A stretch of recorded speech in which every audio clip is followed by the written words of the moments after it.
Thanks, Francis. Now, and South African political parties have been weighing in on the developments that have been taking place in Zimbabwe. This is what they had to say. One must never celebrate a coup. This is not something that you celebrate.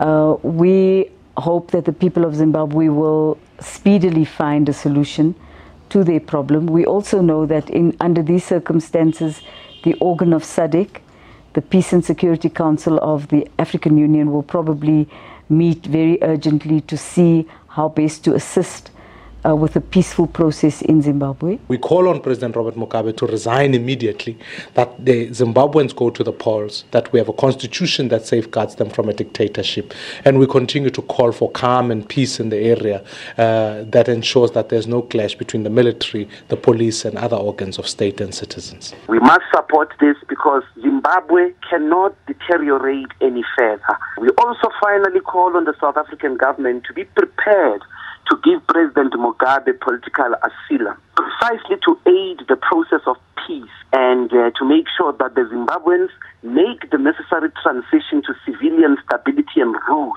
possible.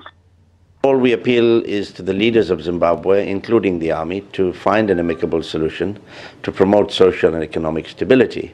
And also we request that the South African government use its diplomatic prowess to ensure that the stalemate is averted in Zimbabwe and things can normalize as quickly as possible.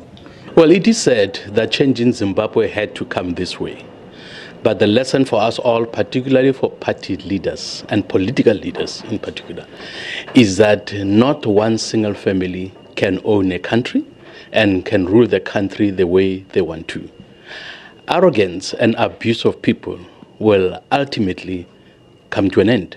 Mugabe and all the governments in Africa should take note that you can't suppress your people all the way only for so long. Then the military will intervene and to try to restore some justice. And we hope that that will be the end result in Zimbabwe. South Africa's approach must always be to try and encourage engagement and dialogue. We shouldn't allow things to flare out of control, because if things go wrong in Zimbabwe, we are the neighbors, we are the people who are going to bear the consequences. We are in contact with Zimbabweans and progressives, both in South Africa and in Zimbabwe, to gather our own facts and analyze the situation. Once we have done so, we are going to comment comprehensively. What we want to do is to become accurate in our comment about what is going on in Zimbabwe.